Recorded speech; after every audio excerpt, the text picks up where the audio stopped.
अस्सलाम वालेकुम नाजरीन, आप देख रहे हैं INN चैनल। मैं हूं शेख अहमद अली। आज की खास बात में हम देखेंगे कई अहम कौमी और बैनुल-अक़वामी खबरें। हिंदुस्तान के शहरियों की ज़ाती जानकारियां टेलीग्राम मैसेजिंग प्लेटफॉर्म पर लीक हो गई हैं। ये वो जानकारियां हैं जो शहरियों ने कोविड वबा के दौरान वैक्सीन डोज लेने के दौरान हुकूमत के कोविन पोर्टल पर डाली थी। इनमें लोगों के नाम, पता, मोबाइल नंबर वगैरह जैसी जानकारियां शामिल हैं। हालांकि 2 साल पहले नेशनल हेल्थ अथॉरिटी के chief executive officer RS Sharma ने कोविन वेबसाइट से जानकारियां लीक होने की खबरों को खारिज किया था।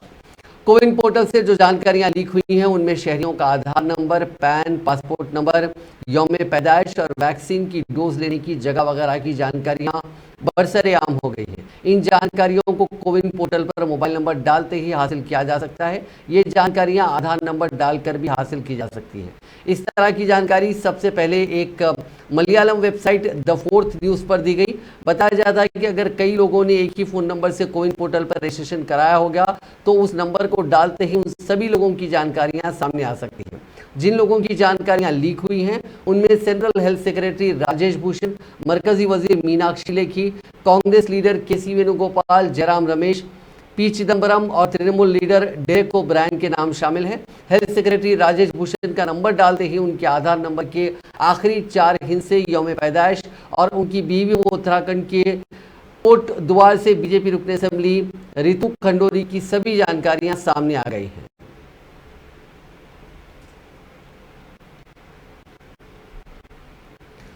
तूफान बिपरजॉय खतरनाक हो रहा है। पहले ये पाकिस्तान की जानिब जा रहा था, लेकिन अब वो गुजरात की जानिब बढ़ रहा है। तूफान पोरबंदर से फिलहाल 400 किलोमीटर दूर है। इसके 14 से 15 जून को गुजरात के साहिली इलाकों से टकराने का अंदेशा है। इस दौरान 150 किलोमीटर फी घंटे की रफ्तार से हवाएं चलने का अंदाजा है। तूफान के रूट बदलने के बाद SDRF की टीमों ने गुजरात के साहिली इलाकों से लोगों को हटाने का काम शुरू कर दिया है। महकमे मौसमियात ने सौराष्ट्र, कच्छ समेत 10 जिलों के लिए ऑरेंज अलर्ट जारी किया है। इसके अलावा मुंबई को भी हाई अलर्ट पर रखा गया है। 16 जून को राजस्थान में आंधी बारिश होने का अंदेशा है। तूफान के हालात को देखते हुए वज़ीर आज़म नरेंद्र मोदी ने पीर के रोज़ एक इमरजेंसी मीटिंग की, जिसमें वजारत दाखिला, NDRF और फौज के ओहदेदार मौजूद रहे। वहीं मरकजी वज़ीर दाखिला अमित शाह 13 जून को दिल्ली में रियासतों और यूनियन टेरिटरीज के डिजास्टर मैनेजमेंट डिपार्टमेंट्स के वुज़रा के साथ मीटिंग करेंगे। रेसलिंग फेडरेशन ऑफ इंडिया के इंतखाबात 4 जुलाई को होंगे। फेडरेशन ने पीर के रोज इसका ऐलान किया। इंतखाबात के लिए जम्मू कश्मीर हाईकोर्ट के साबिक चीफ जस्टिस महेश मित्तल कुमार को रिटर्निंग ऑफिसर अपॉइंट किया गया है। पहलवानों से मीटिंग में वजीर स्पोर्ट्स ने 30 जून तक इंतखाबात कराने का भरोसा दिया था। ब्रिजभूषण शरण सिंह ये इंतखाबात नहीं लड़ सकेंगे। वो लगातार 3 बार सदनशीन रह चुके हैं, इसलिए फेडरेशन के कवायद के मुताबिक वो किसी भी ओहदे के लिए इलेक्शन नहीं लड़ सकते। एशियन चैंपियनशिप से एक कोच और 2 रेफरी को हटाने की भी खबर है। हटाए गए रेफरियों में से एक जगबीर सिंह ने ब्रिजभूषण के खिलाफ बयान दिया था। अंडर 23 और अंडर 17 कैटेगरी में एशियन चैंपियनशिप का इनेकाद 10 से 18 जून तक कजाकिस्तान में होना है। रिपोर्ट्स के मुताबिक जसबीर सिंह के अलावा अंडर 17 टीम के कोच राजीव तोमर और रेफरी वीरेंद्र मलिक को भी एशियन चैंपियनशिप में नहीं भेजने का फैसला किया गया। जगबीर के बयान को हुकूमत के खिलाफ माना गया। इसी तरह वीरेंद्र मलिक और राजीव दोनों ब्रिजभूषण के करीबी हैं। इस वजह से उनका नाम भी हटाया गया। वीरेंद्र को 2014 कॉमनवेल्थ गेम्स के दौरान ग्लासगो में जिनसी हरासनी के इल्जाम में गिरफ्तार तक किया गया था। लोग बैठे थे तब सुना ही नहीं, अब भी बैठे हैं, फिर हर छोटी छोटी चीज के लिए बैठना पड़ रहा है, तो वो मतलब अच्छा नहीं, देश के लिए भी अच्छा नहीं है। लोग सफर कर रहे हैं, कितने लोग यहाँ पे अपना घर बार बैठ के छोड़ के बैठे हुए हैं। हर चीज के लिए मतलब रोड पे बैठेंगे तभी सुनी जाएगी क्या? तो ये सब देश के संविधान में बिल्कुल अच्छा नहीं है। अगर सरकारें बनाई गई हैं तो लोगों के लिए बनाई गई थी, ना कि लोगों को दुखी करने के लिए। दुखी करने से पहले ही चीजें मान लेनी चाहिए, इतना दुखी नहीं किया जाना चाहिए। अगर बोल रहे हैं कि आत्मा परमात्मा होती, कि आत्मा ने पता नहीं क्या दुआएं दे दी, तो पता नहीं कहाँ तक का सिस्टम, कहाँ पे क्या लगेगी वो आवाज जाके। और एक स्टेटमेंट हमेशा दिमाग में आती है जब भी भूषण की बात की जाएगी, तब एक स्टेटमेंट आएगी 15 रुपए का मेडल, 15 रुपए का मेडल जो है वो किसानों को भी उसी तरह में बोलते हैं। मैं एक बात बताती हूँ आपको, आज मैं इधर आई हूँ, हमारे बड़े बैठे हैं, ये जो भी मांग रहे हैं हम उनके लिए आए हैं। हमारी लड़ाई चल रही है वो लोग से है। मैं चाहूँगी कि इसी जगह पे फोकस किया जाए तो ज़्यादा बेटर है, क्योंकि ये 4 दिन से पे बैठे हैं, कोई ऐसा बात नहीं है। मैं ही आई हूँ जी अभी, और बाकी जो लोग हैं वो अपना अपना दूसरी जगह पे गए हुए हैं। तो मैं आज मेरे पास टाइम था तो मैं आ गई हूँ, लेकिन हम सब साथ में ही हैं। कोई भी अगर मैं आ गई तो पूरा रेसलिंग कम्युनिटी उठ के आ गया है। जैसे दिल्ली हम पंजाब में किसान यहाँ पर सरकारी एक ही पंजाब में हो चाहे मतलब वही हो गया कि शासन में बैठने वाले ताकतवर हो गए। हम शासन पे बैठने वाला कोई भी हो, अगर वो गलत कर रहा है वो गलत है, सरकार किसी के भी हो। हम किसी एक सरकार को नहीं बोल रहे हैं, कोई भी गलत कर रहा है हम उसके खिलाफ में आवाज उठा रहे हैं। आपको लगता है किसी सरकार में कोई फर्क है? आम आदमी पार्टी अपना वो गलती पे बैठने के बाद शायद वो भावनाएं वो भूल जाते हैं, वो आम आदमी का दर्द भूल जाते हैं, वो होना नहीं चाहिए। और हमें ध्यान रखना चाहिए कि ऐसे लोगों को कम से कम आगे लेके जाए जिनकी आत्मा, जिनके भावनाएं जो लोगों के साथ में जुड़ी होती हैं और जो लोगों की कदर करते हैं। हमारे देश में लोगों की बिल्कुल कदर नहीं की जा रही है। हम देख रहे हैं 2 साल से, मैं भी देख रही हूँ, मैं भी एक खिलाड़ी हूँ, मैं देख रही हूँ 2 साल से कि क्या कदर हो रही है देश में। बिल्कुल भी एक आम आदमी की कोई कदर है नहीं एक्चुअल में, क्योंकि सभी लोग रोड पे बैठो कोई फर्क नहीं पड़ता। लोगों की अपील करो 15 तारीख का अल्टीमेटम खत्म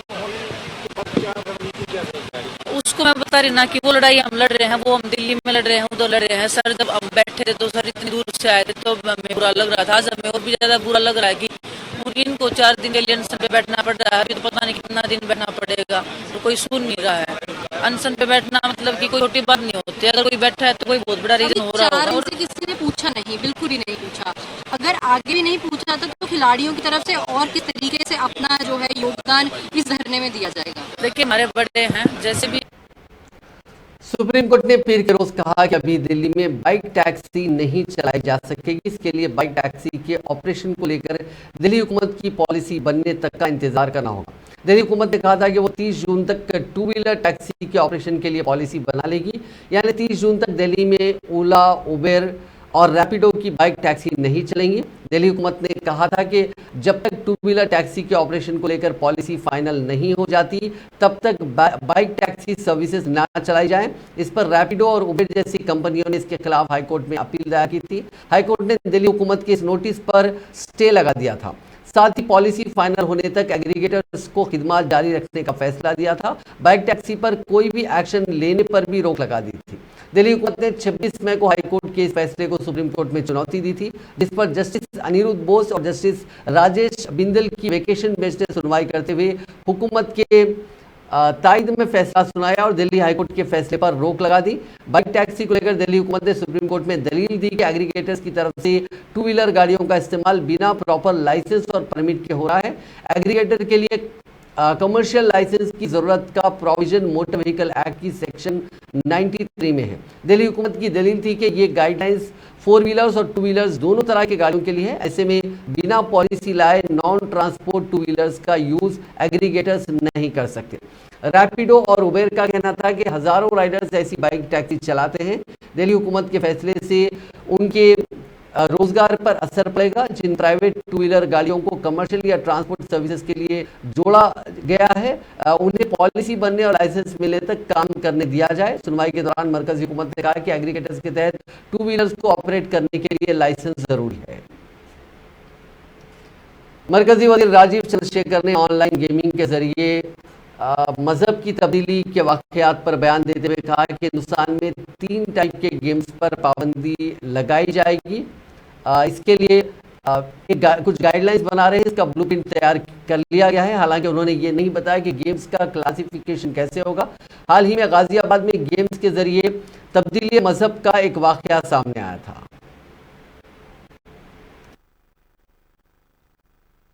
आप सब जानते ही 85 रुपए बीच में कोई खा जाता था और प्रधानमंत्री मोदी जी ने टेक्नोलॉजी के द्वारा ऐसा बदलाव लाया है कि 100 रुपए जो निकलते हैं गरीब के नाम 100 रुपए उनके अकाउंट्स में पहुंचते हैं।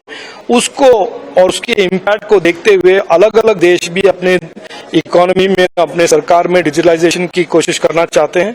और भारत, प्रधानमंत्री मोदी जी ने एक ऑफर दिया है वन फ्यूचर अलायंस के द्वारा कि हम सब पार्टनर बने और जो छोटे भी देश हैं जो पहले टेक्नोलॉजी से एक्सक्लूड होते थे उनको भी टेक्नोलॉजी का इम्पैक्ट और टेक्नोलॉजी का बेनिफिट उनको भी मिले। बहुत सारे देशों के साथ बातचीत हो रहा है और बहुत सारे देश हमारे साथ पार्टनर करना चाहते हैं और ये वन फ्यूचर अलायंस में जुड़ना चाहते हैं।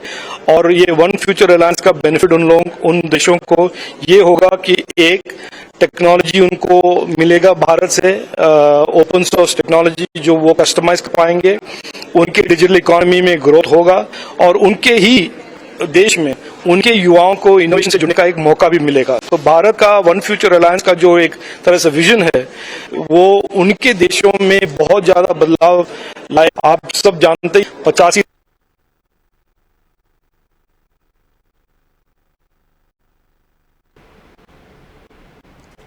वज़ीर-ए-आज़म नरेंद्र मोदी ने पीर के रोज कहा कि डिजिटलाइजेशन से हिंदुस्तान में एक इनकलाबी तब्दीली सामने आई है और इस टेक्नोलॉजी का इस्तेमाल लोगों को बाइख्तियार बनाने, डेटा को काबिल रसाई बनाने और शमूलियत को यकीनी बनाने के लिए किया जा रहा है।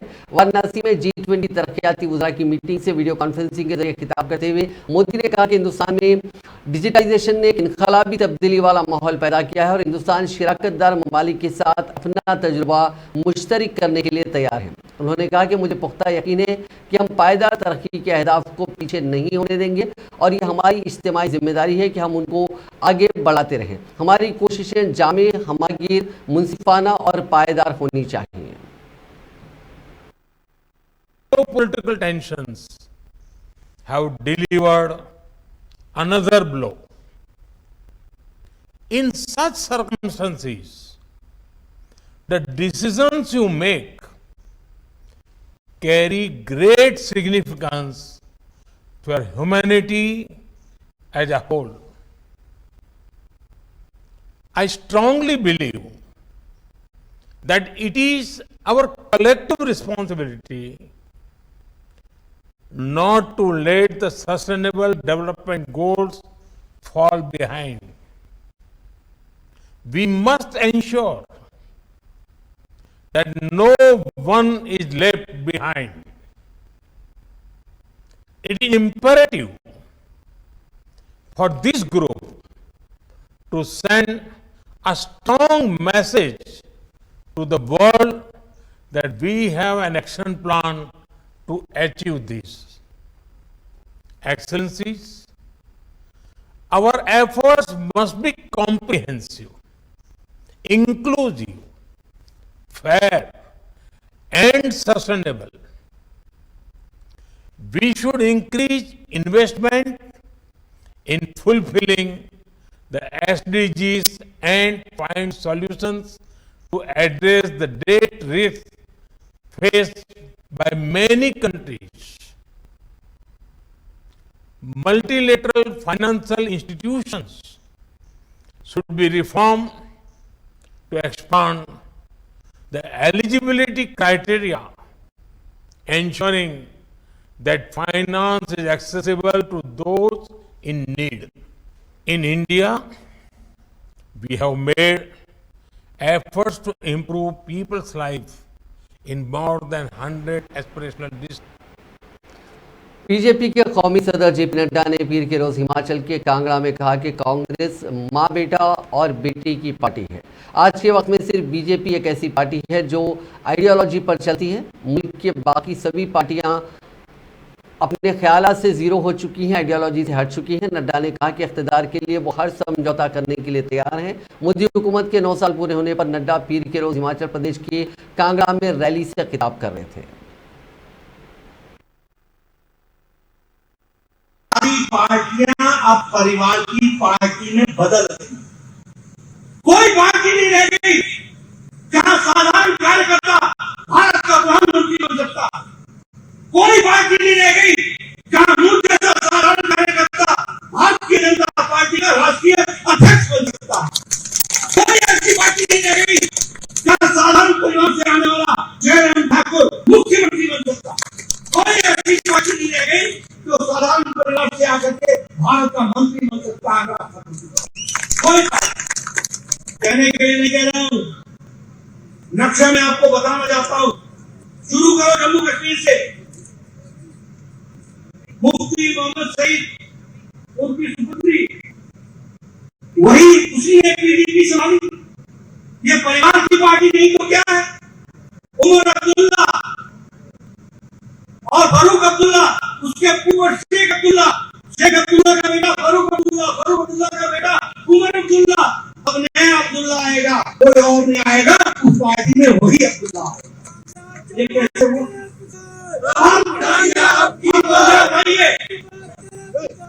अब पंजाब भाई है, शिरोमणि अकाली दल, बड़े बादल साहब, छोटे बादल साहब, बाकी सब साहब। आप हरियाणा उठाइए, परिवारों की बात। आप हम उत्तर प्रदेश में किसे लड़ रहे हैं? समाजवादी पार्टी से। कांग्रेस पार्टी खत्म। कौन है समाजवादी पार्टी? मुलायम सिंह की पार्टी, बेटा अखिलेश यादव, परिवार की पार्टी। हम बिहार में किससे लड़ रहे हैं? आरजेडी, राष्ट्रीय जनता दल, लालू यादव, तेजस्वी यादव, परिवार की पार्टी। हम बंगाल में किससे लड़ रहे हैं? हम टीएमसी से लड़ रहे हैं, बुआ और भतीजे की पार्टी, ममता और अभिषेक की पार्टी। हम उड़ीसा में लड़ रहे हैं, नवीन बाबू की पार्टी, एक व्यक्ति की पार्टी। तेलंगाना में किससे लड़ रहे हैं? केसीआर का बेटा, केसीआर का दामाद, केसीआर की बेटी, यही है तेलंगाना राज्य समिति। हम स्टालिन से लड़ रहे हैं डीएमके में। कौन है स्टालिन? पहले करुणानिधि, आपने स्टालिन, अब उसका बेटा आएगा। ये सारी पार्टियां महाराष्ट्र में किससे लड़ रहे हैं? शिवसेना, एनसीपी, एक बाल ठाकरे जी के नीचे उद्धव ठाकरे, परिवार की पार्टी। एनसीपी कौन है? शरद पवार, उनकी बेटी, कल ही को कार्यकारी अध्यक्ष घोषित किया। ये सब परिवार की पार्टी।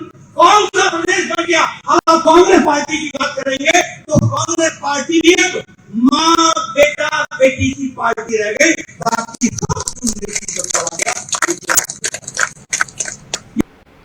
मध्य प्रदेश में आइंदा असेंबली इंतखाबात के पेश नज़र इंतखाबी मुहिम का आगाज करते हुए कांग्रेस जनरल सेक्रेटरी प्रियंका गांधी वाड्रा ने आज किसी का नाम लिए बगैर कहा कि रियासत ने 18 साल से सब कुछ देखा है, अब 6 माह का वक्त है। इसमें यहाँ के लोगों को देखना चाहिए कि दूसरी रियासतों में कांग्रेस की हुकूमतें किस तरह काम कर रही हैं। वहाँ मुनक़िदा जलसे से खिताब करते हुए प्रियंका गांधी ने कहा कि वो यहाँ किसी इंतखाबी मुहिम के लिए नहीं आई हैं, बल्कि लोगों को ये बताने के लिए आई हैं कि कांग्रेस पार्टी क्या कर सकती है। तमाम लोगों को इसे देखना चाहिए और लीडरों को बोलने पर मजबूर करना चाहिए।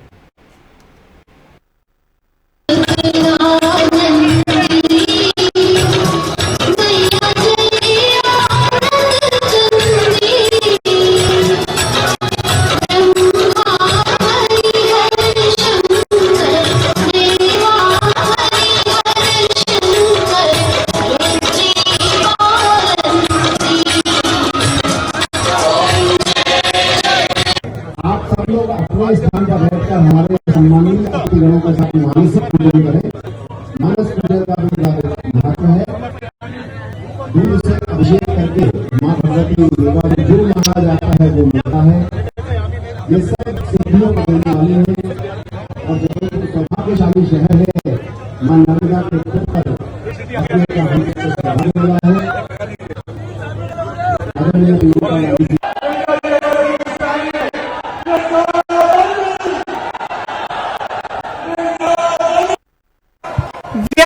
घोटाला, शिक्षक पात्रा भर्ती घोटाला, पुलिस भर्ती का घोटाला, खनन घोटाला, कोरोना घोटाला, बिजली विभाग का घोटाला, ई टेंडर का घोटाला, टीवी सेट वितरण का घोटाला, कितने सारे घोटाले हैं।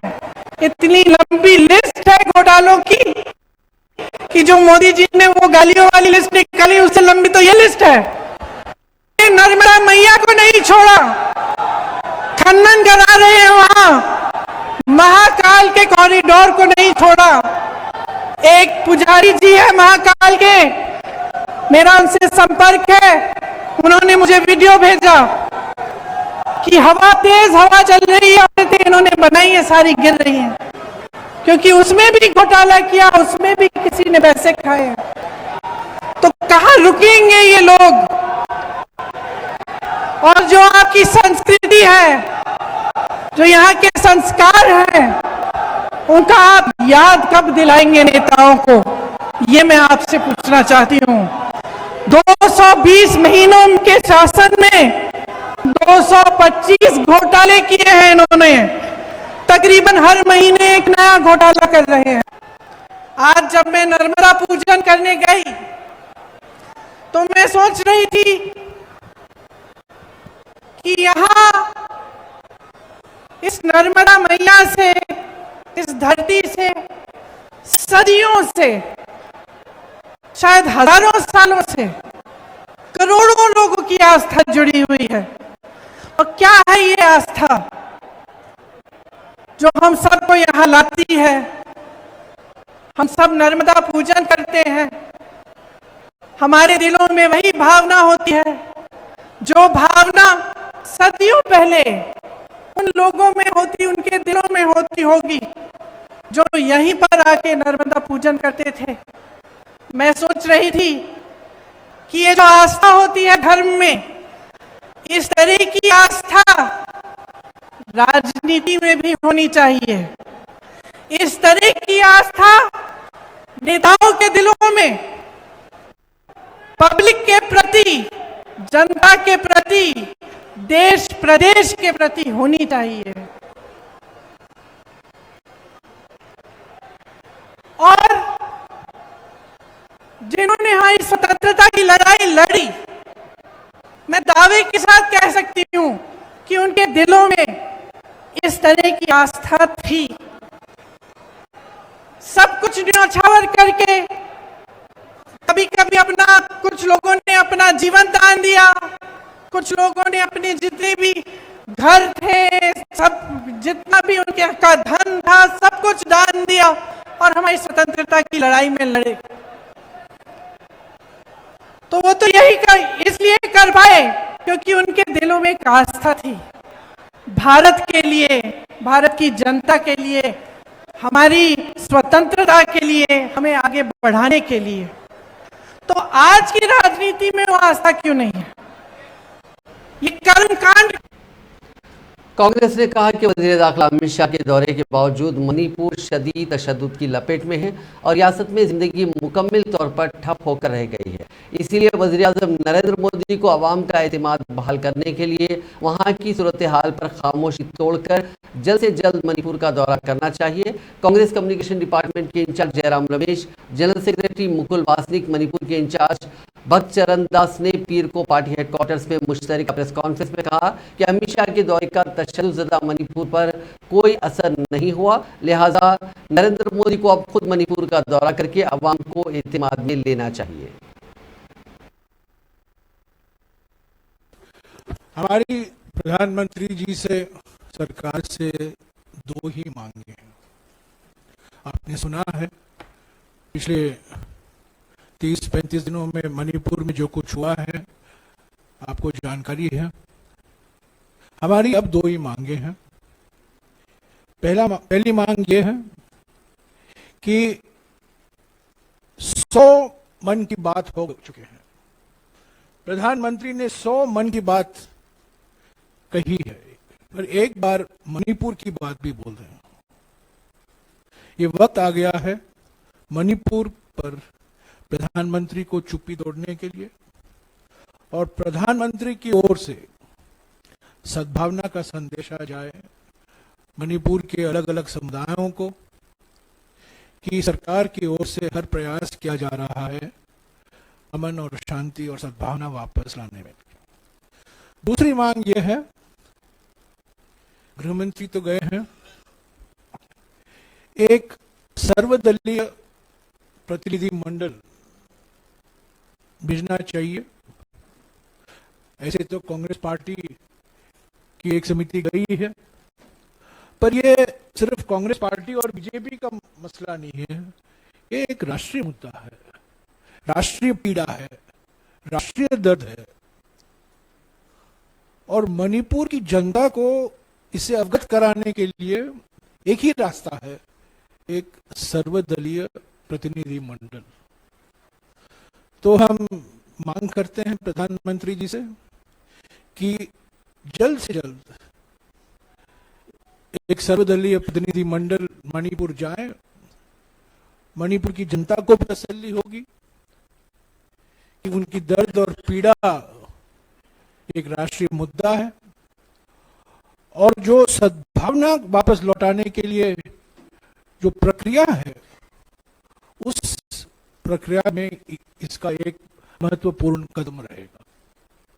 बड़ी दुर्भाग्य की बात है कि हर हफ्ते उत्तर पूर्वी राज्यों में केंद्र सरकार की ओर से कोई ना कोई मंत्री किसी ना किसी काम के सिलसिले में वहां पर जाते थे, लेकिन जब ये घटना 3 मई को हुई उसके बाद कोई मंत्री वहां पर नहीं गया। जब होम मिनिस्टर अमित शाह जी वहां जाते हैं 25 दिन का समय वो लगाते हैं वहां पर पहुंचने में, और अभी करीब 44 बहुत पलायन कर रहे हैं। कमाई के चक्कर में, जॉब के चक्कर में कुछ मिल नहीं रहा है, उनके पास आर्थिक संबल टूट चुके हैं। लोग, दोनों तरफ के लोगों का आर्थिक संबल टूट चुका है, हिल केयर हिल, और दोनों अपना रोजी रोटी और बाल बच्चों को बचाना और पालने के चक्कर में पलायन कर रहे हैं। पुणे के आलंदी में इतवार के रोज वारकरी तबके पर पुलिस ने लाठीचार्ज कर दिया। ये लोग आलंदी में पंढरपुर के विठल मंदिर की पदयात्रा पर निकले थे। वो श्री क्षेत्र मंदिर में दर्शन के लिए दाखिल हो रहे थे। इसी दौरान उनका किसी बात को लेकर झगड़ा हो गया और पुलिस ने लाठियां बरसा दी। इस वाक़े का वीडियो सामने आने के बाद शिवसेना के रुकने पार्लियामेंट संजय रावत ने कहा कि हिंदुत्ववादी हुकूमत का ढोंग उजागर हो गया, नकाब उतर गया है। ये लोग औरंगजेब से अलग नहीं है, हुकूमत उन पर हमला कर रही है। मुगलों का महाराष्ट्र में पुनर्जन्म हुआ। वहीं डिप्टी सीएम देवेंद्र फडणवीस ने लाठीचार्ज के इल्जामात की तरदीद की और कहा कि सिर्फ धक्का मुक्की हुई है।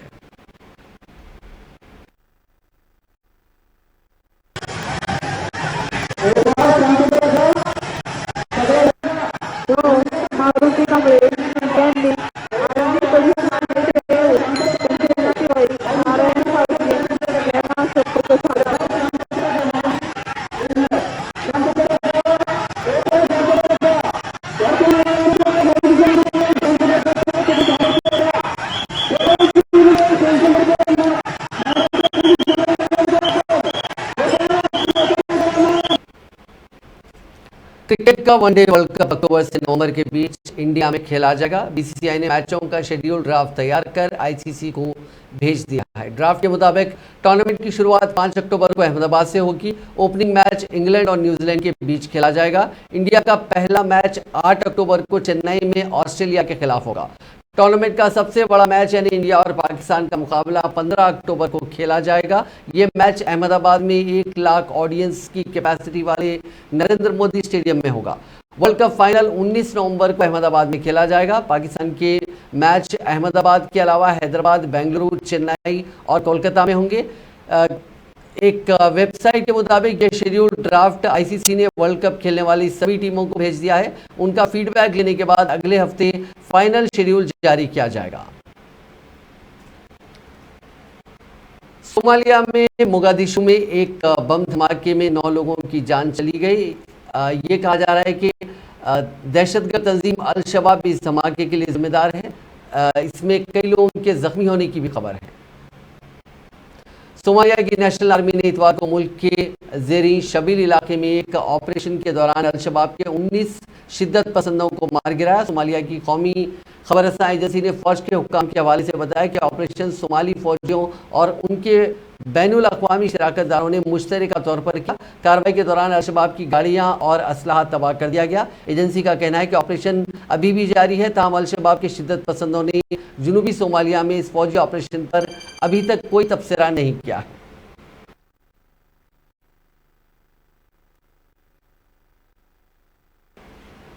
अमेरिका के टेक्सास रियासत में लाखों मछलियां समुद्र के किनारे मरी हुई मिली हैं।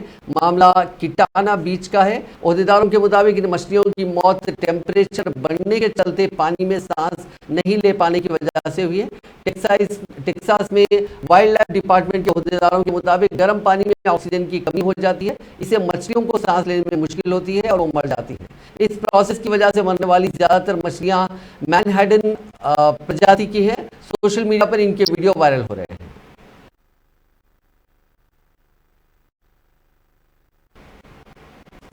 नाजरीन, आज की खास बात में बस इतना ही। आपसे कल मुलाकात हुई नई खबरों के साथ। आप देखते रहिए INN चैनल।